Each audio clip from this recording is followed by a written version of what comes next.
Bila memang orang muslim disayang Allah, mengapa banyak yang miskin? Bila segala sesuatu sudah ditetapkan takdirnya, mengapa kita harus berdoa? Bila Allah Maha Agung, mengapa bersemayam di atas arsy? Bila Islam itu mudah, mengapa umatnya harus melakukan serangkaian ibadah yang memberatkan? Nah pemirsa, temukan jawabannya dalam Khazanah episode Bila dan Mengapa.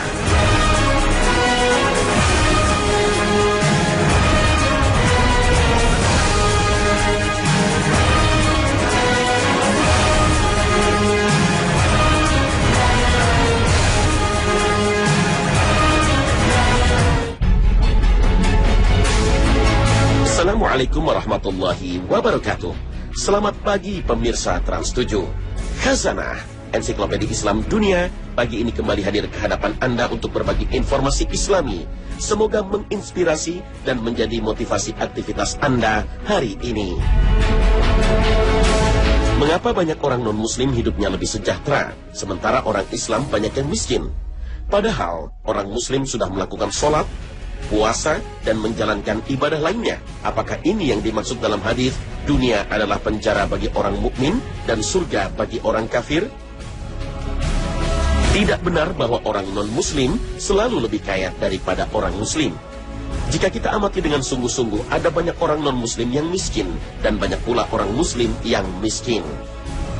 Jika dilihat banyak muslim yang miskin, itu karena mayoritas penduduk negeri ini beragama Islam. Sama halnya dengan di Yunani dan beberapa negara Eropa yang saat ini sedang bangkrut. Hampir semua orang miskin di sana adalah non-muslim, karena mayoritas penduduknya memang non-muslim. Dalam daftar orang-orang terkaya di Indonesia tahun 2014, kita temukan nama-nama muslim banyak bertengger di 40 besar. Apalagi di negara-negara Arab dan Timur Tengah yang kaya minyak.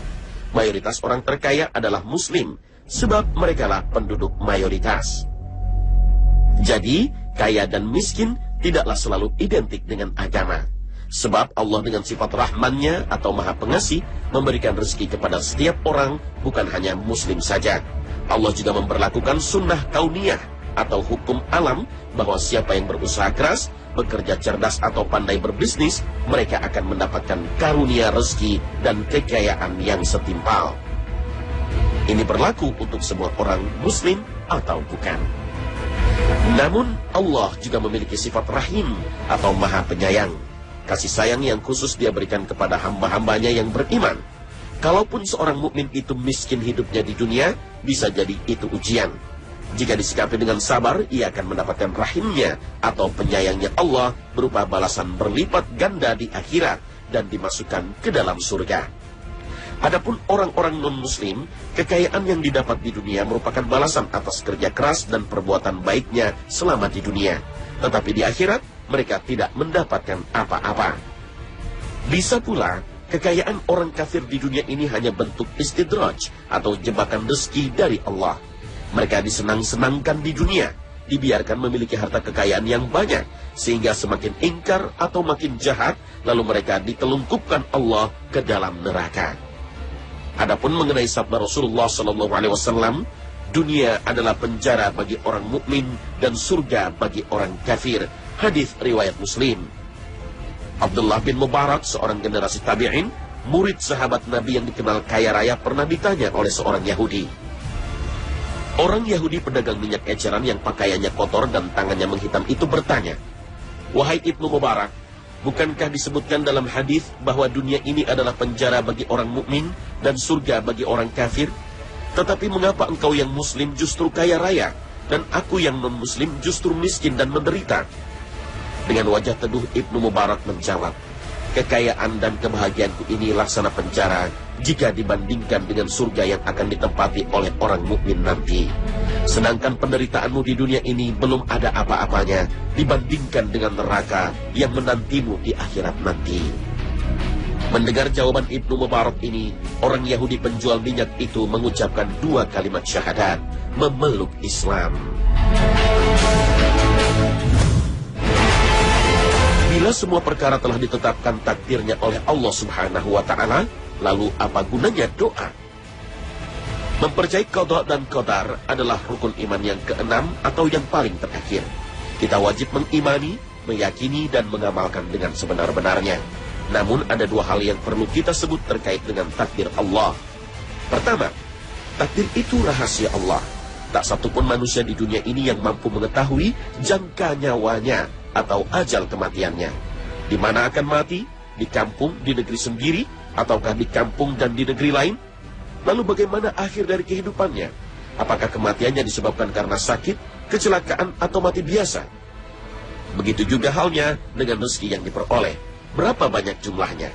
Bahkan Rasulullah SAW tidak sanggup menembus hal-hal gaib, termasuk takdir ilahi. Katakanlah, aku tidak mengatakan kepadamu bahwa perbendaharaan Allah ada padaku, dan tidak pula aku mengetahui yang gaib, dan tidak pula aku mengatakan kepadamu bahwa aku ini malaikat. Aku tidak mengikuti kecuali apa yang telah diwahyukan kepadaku. Katakanlah, apakah sama orang yang buta dengan orang yang melihat? Maka apakah kamu tidak memikirkannya? Al-Quran Surah Al-An'am ayat 5. Masalah kedua adalah perubahan takdir. Tentu hal ini memunculkan tanya, apakah takdir bisa berubah? Bukankah takdir seseorang sudah ditentukan Allah Subhanahu wa Ta'ala sejak dalam kandungan, yaitu di usia kandungan 40 hari. Saat itu malaikat diperintah oleh Allah untuk mencatat mengenai ajal, rezeki dan kehidupan baik dan buruknya. Bukankah ini takdir Allah yang sudah ditetapkan dan akan dibawa dalam kehidupan seseorang sesuai dengan ketentuan-ketentuan tersebut? Para ulama membagi takdir menjadi dua. Mubram adalah ketentuan Allah Subhanahu wa Ta'ala yang pasti berlaku. Semua manusia pasti akan menghadapinya, ingin atau tidak, mau atau tidak mau, senang ataupun tidak. Setiap orang pasti akan menjumpainya, sebab hal tersebut tidak dapat dihalangi oleh sesuatu apapun. Misalnya, soal kematian. Allah Subhanahu wa Ta'ala telah menetapkan takdirnya. Tiap-tiap yang berjiwa akan merasakan mati. Kami akan menguji kamu dengan keburukan dan kebaikan sebagai cobaan yang sebenar-benarnya, dan hanya kepada kamilah kamu dikembalikan. Al-Quran Surah Al-Anbiya ayat 35. Jadi masalah kematian merupakan perkara yang pasti dihadapi oleh setiap manusia, karena merupakan suatu kepastian. Oleh karena itu Allah tegaskan jenis ketentuan ini dalam surah Ar-Ra'd. Dan apabila Allah menghendaki keburukan terhadap suatu kaum, maka tak ada yang dapat menolaknya, dan sekali-kali tak ada pelindung bagi mereka selain Dia. Al-Quran Surah Ar-Ra'd ayat 11. Rasulullah SAW menegaskan, sesungguhnya Tuhanku berkata kepadaku, wahai Muhammad, sesungguhnya aku kalau sudah menentukan sesuatu, maka tiada seorang pun yang sanggup menolaknya. Hadis riwayat Muslim. Jenis kedua adalah takdir yang terikat, takdir yang digantung atau bersyarat. Dalam artian, ketentuan tersebut boleh berlaku dan terjadi, dan boleh juga tidak terjadi pada diri seseorang. Bahkan ia bergantung kepada usaha manusia itu sendiri. Takdir ini yang telah disampaikan oleh Allah kepada malaikat dan disimpan olehnya. Sesungguhnya Allah tidak merubah keadaan suatu kaum sehingga mereka merubah keadaan yang ada pada diri mereka sendiri. Al-Quran Surah Ar-Ra'd ayat 11. Ayat ini dengan tegas menyatakan bahwa seseorang mampu mengubah nasib dengan usaha sendiri dan dengan izin Allah Subhanahu wa Ta'ala.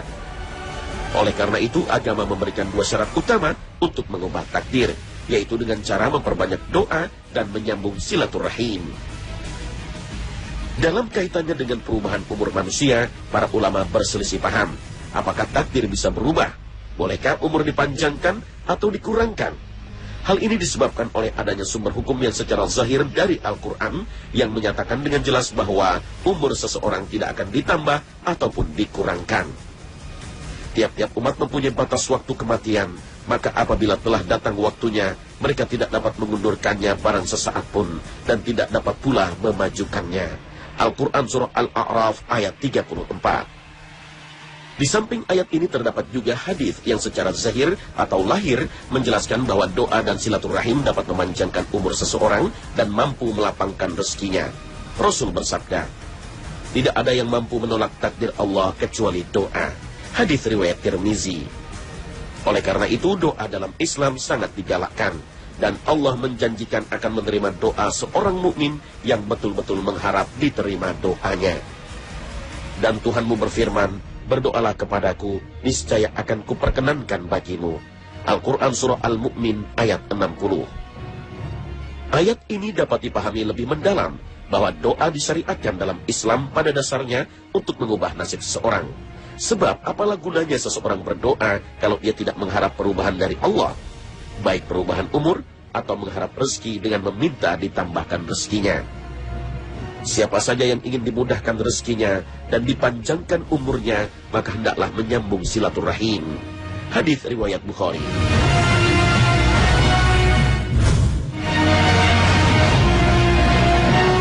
Benarkah Allah bersemayam di atas arsy? Padahal Allah yang maha dahulu dan maha agung tidak mungkin terikat oleh dimensi tempat dan waktu. Sebaliknya, tempat dan waktu adalah ciptaannya. Bila ada pernyataan semacam itu, maka jawabannya adalah sangat benar, karena Allah sendiri yang mengatakannya. Seorang muslim mengenal Tuhannya lewat penjelasan langsung dari Tuhan, bukan lewat imajinasi dan logika. Logika memang bisa membantu memastikan keberadaan Tuhan dan sifat-sifatnya secara global, yaitu bahwasanya Dia maha sempurna, memiliki sifat-sifat kesempurnaan dan terhindar dari sifat-sifat kekurangan. Tetapi tidak pernah bisa menjawab pertanyaan lebih lanjut, misalnya tentang bagaimanakah sosok Tuhan, sifat-sifatnya secara detail, kehendaknya, aturannya, hukumannya, serta hal-hal lainnya. Bagi seorang muslim, Allah sendiri yang memperkenalkan dirinya, sehingga sudah bisa dipastikan tidak akan terjadi kesalahan atas pemahaman tentang Tuhan. Maka kalau kita mau tahu tentang siapa jati diri Tuhan, apakah yang harus kita lakukan? Jika mengikuti kaidah jurnalistik, kita harus langsung mewawancarai Tuhan, biar dirinya sendiri yang memberi keterangan pasti. Kita tidak boleh beropini, biar yang bersangkutan yang menyampaikan. Masalahnya, bagaimana mungkin kita bisa melakukan wawancara? Tidak usah repot-repot, sebab sejak 14 abad yang lalu, Tuhan sudah begitu banyak berbicara kepada kita lewat wahyu, baik berbentuk kitab suci Al-Quran ataupun lewat sabda nabinya. Keduanya adalah wahyu Allah Subhanahu wa Ta'ala. Hanya dua sumber inilah yang secara pasti bisa dikatakan valid, otentik, original, dan resmi yang berbicara tentang Tuhan. Selanjutnya mari kita perhatikan firman Allah Subhanahu wa Ta'ala. Dialah yang menciptakan langit dan bumi dalam 6 masa. Kemudian Dia bersemayam di atas arsy. Dia mengetahui apa yang masuk ke dalam bumi dan apa yang keluar daripadanya, dan apa yang turun dari langit dan apa yang naik kepadanya. Dan Dia bersama kamu di mana saja kamu berada. Dan Allah maha melihat apa yang kamu kerjakan. Al-Quran Surah Al-Hadid ayat 4. Apakah kamu merasa aman terhadap Allah yang di langit, bahwa Dia akan menjungkir balikan bumi bersama kamu, sehingga dengan tiba-tiba bumi itu tergoncang? Atau apakah kamu merasa aman terhadap Allah yang di langit, bahwa Dia akan mengirimkan badai yang berbatu? Maka kelak kamu akan mengetahui bagaimana akibat mendustakan peringatanku. Al-Quran Surah Al-Mulk ayat 16 hingga 17. Makna lahir ayat ini sangat jelas bahwasanya Allah Subhanahu wa Ta'ala ada di langit bersemayam di atas arsy-Nya. Namun ilmunya meliputi segala yang ada di langit maupun di bumi. Dia mengetahui semua yang telah Dia ciptakan dari awal hingga akhir tanpa terkecuali. Ada lagi dalil dari hadis yang diturunkan oleh Muawiyah bin Hakam, bahwa pada suatu hari ia berniat membebaskan seorang budak wanita sebagai kafarah atau tebusan. Lalu ia bertanya kepada Rasulullah SAW. Maka Rasul menguji budak wanita tersebut. Beliau bertanya, di manakah Allah? Maka dia menjawab, di atas langit. Beliau bertanya lagi, siapa aku? Maka dia menjawab, Anda adalah utusan Allah. Lalu beliau bersabda, bebaskanlah, dia adalah orang yang beriman. Hadis riwayat Muslim. Hal lain yang dapat dijadikan dalil adalah fitrah manusia. Jika berdoa, maka hati dan fisiknya mengarah ke atas atau ke langit. Bahkan ini terjadi pada semua agama, termasuk anak kecil. Belum ditemukan ada orang dari agama manapun yang jika berdoa, ia mengarahkan hati dan fisiknya ke arah bawah tanah, atau ke samping kiri dan ke samping kanan. Namun untuk memahami ayat dan hadis semacam ini, ada prinsip yang harus kita perhatikan dengan seksama, yaitu firman Allah Subhanahu wa Ta'ala yang menyatakan, tidak ada sesuatu pun yang serupa dengan Allah. Al-Quran Surah Asy-Syura ayat 11. Berdasarkan ayat ini, maka tertutuplah segala pertanyaan menyimpang yang sengaja dihembuskan oleh setan ke dalam dada manusia. Seperti pertanyaan bagaimana cara Allah bersemayam, atau bagaimana bentuk arsy Allah, dan lain sebagainya. Kita umat Islam tidak sepatutnya berpikir sejauh itu, karena hal tersebut termasuk perbuatan yang sia-sia dan dapat membahayakan diri kita. Cukup kita katakan bahwa Allah Maha Suci dan tidak ada sesuatu pun yang serupa dengannya. Pada zaman dahulu, para ulama sangat tegas menyikapi orang-orang yang suka mempermainkan Allah Subhanahu wa Ta'ala dengan pertanyaan-pertanyaan rancu. Dulu Imam Malik ketika ditanya oleh seseorang dalam majelisnya tentang bagaimana cara Allah bersemayam, maka beliau menjawab, bagaimana caranya itu tidak pernah disebutkan dalam Al-Quran dan Al-Hadis. Sedangkan istiwa, bersemayam itu sudah jelas maknanya. Menanyakan tentang bagaimana adalah sikap yang menyalahi tuntunan. Dan saya memandang kamu penanya sebagai orang yang menyimpang. Dan setelah menjawab pertanyaan itu, beliau memerintahkan si penanya keluar dari majelis. Jadi tidak ada gunanya kita memaksakan diri untuk memikirkan bentuk Allah, karena ujung-ujungnya kita akan tersesat. Akal manusia sangat terbatas, daya jangkaunya pun sangat rendah. Ada jutaan misteri dalam hidup ini yang sejak dahulu hingga detik ini belum bisa terjawab, dan mungkin tidak akan terjawab hingga seluruh manusia mati. Contoh kecil, dalam ilmu matematika kita mengenal apa yang disebut bilangan cacah, yaitu bilangan yang dimulai dari 0, 1, 2, 3, dan seterusnya. Setelah angka 9 ada angka 10. Setelah angka 10 ada angka 11 hingga ratusan, jutaan, triliunan, dan seterusnya. Lantas siapakah yang dapat menjawab kapankah atau di manakah ujung dari bilangan tersebut? Atas dasar itu, para ulama sepakat untuk tidak memahami keterangan-keterangan semacam itu dengan makna yang lazim berlaku di kalangan makhluk. Hanya saja, setelah meyakini kebenarannya, ulama terdahulu biasa menyerahkan maknanya kepada Allah. Sedang ulama setelahnya berusaha untuk menakwilkannya sesuai dengan makna majazi yang berlaku dalam bahasa Arab.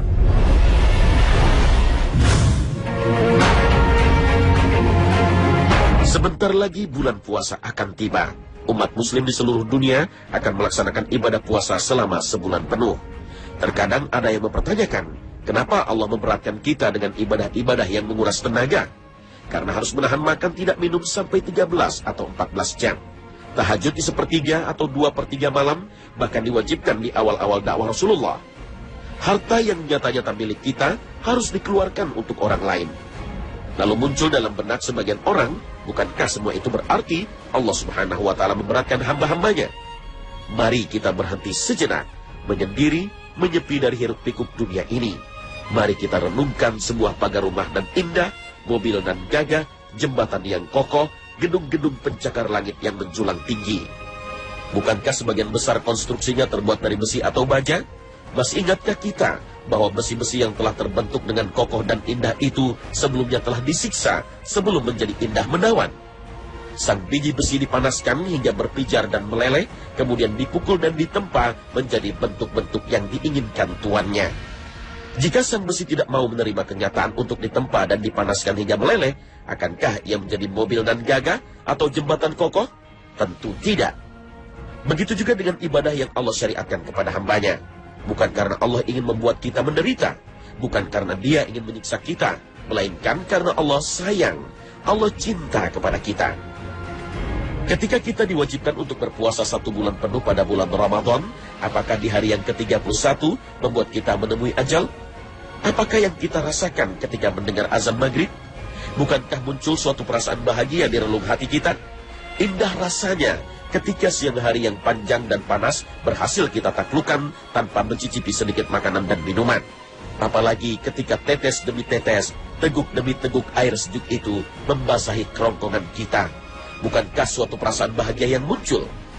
Kini para ahli pun sepakat, salah satu cara untuk membuang zat racun dalam tubuh kita, salah satunya adalah dengan berpuasa.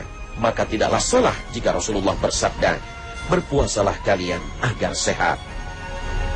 Kewajiban beribadah sama sekali bukan untuk Allah, karena Dia memang zat yang tidak membutuhkan apa-apa dari makhluknya. Justru makhluklah yang membutuhkan Dia. Jika semua makhluk di alam semesta tidak menuhankan Dia, Allah tetap saja Tuhan penguasa seluruh alam, tidak berkurang sedikit pun keagungannya. Allah berfirman, dan aku tidak menciptakan jin dan manusia melainkan supaya mereka beribadah kepadaku.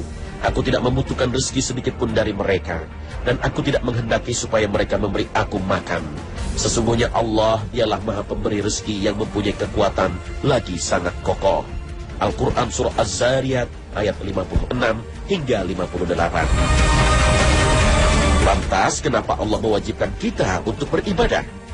Karena ternyata desain kita ini memang makhluk ibadah. Manusia dan jin diciptakan memang sebagai makhluk ibadah. Sehingga, jika tidak beribadah, kita akan menemui masalah. Seluruh kewajiban yang kita terima dari Allah itu sebenarnya adalah untuk memaksimalkan seluruh potensi kita sebagai manusia dan memunculkan sikap istiqomah alias kestabilan hidup. Sebuah mobil dibuat oleh pabriknya pasti memiliki spesifikasi tertentu. Misalnya, bahan bakarnya harus Pertamax, olinya mesti dengan tingkat keenceran tertentu.